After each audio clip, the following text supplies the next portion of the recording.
فتاوی عالمگیری کے اندر لکھا ہوا ہے ایک مسئلہ کہ جس نے حضور کی نعل شریف کو نوحیل کہہ دیا کافر ہو جائے، اور جس نے یہ لکھ دیا کہ حضور کے کپڑے مبارک میلے ہیں وہ بھی کافر ہو جائے۔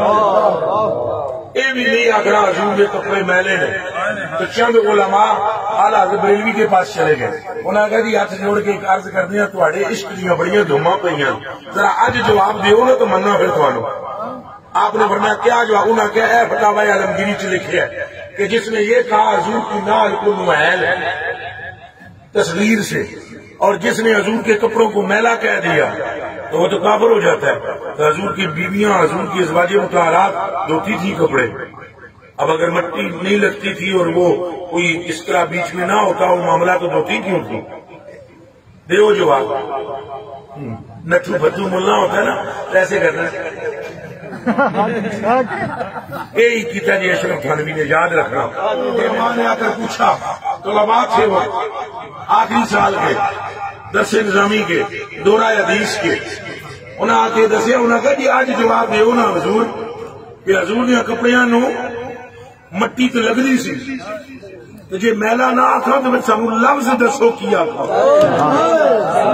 اگر میلا نہ بولے تو لفظ بتاؤ۔ یہ ہے وہ مقام جس کے لیے میں تمہیں تیار کر رہا ہوں میرے بھائیوں۔ عاشق کی بولی اور ہوتی ہے کہ حضور کے کپڑے کو کیا کہیں اگر میلا نہ کہیں۔ تو پوچھنے والے درس نظامی کے آخری سال کے اسٹوڈنٹس ہیں اور وہ پوچھ رہے ہیں حضور کے کپڑے دھولے تو جاتے تھے نا، دھوئے تو جاتے تھے، وہ بیویاں دھوتی تھی ازواج مطہرات، تو میلا نہ کہیں پھر کیا کہیں؟ تو اعلیٰ حضرت بریلوی نے ایک جملہ فرمایا آگ پڑے اس منہ میں، آگ پڑے اس منہ میں جو مصطفیٰ پیارے کے لباسی اقدسو اطہرو انورو احلاو اطہرو میلا کہے خدا توفیق عدم دے تو جملہ یوں کہو کہ مٹی نے دامن مصطفیٰ میں پناہ لے لگی ہے۔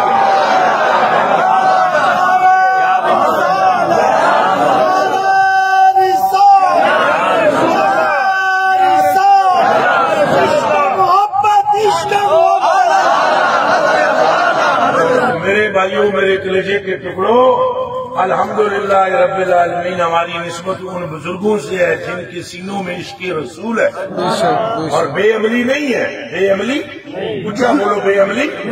ہاں ہمیں یہ کیوں نہیں سمجھایا؟ نہ ہم نماز کے منکر ہیں، نہ روزے کے منکر ہیں، نہ حج کے منکر ہیں، نہ زکاتوں کے منکر ہیں، نہ کعبۃ اللہ کے طواف کے۔ الحمدللہ مجھے تو اللہ پاک نے آپ کی دعاؤں برکتوں کے صدقے میں 18 مرتبہ کعبۃ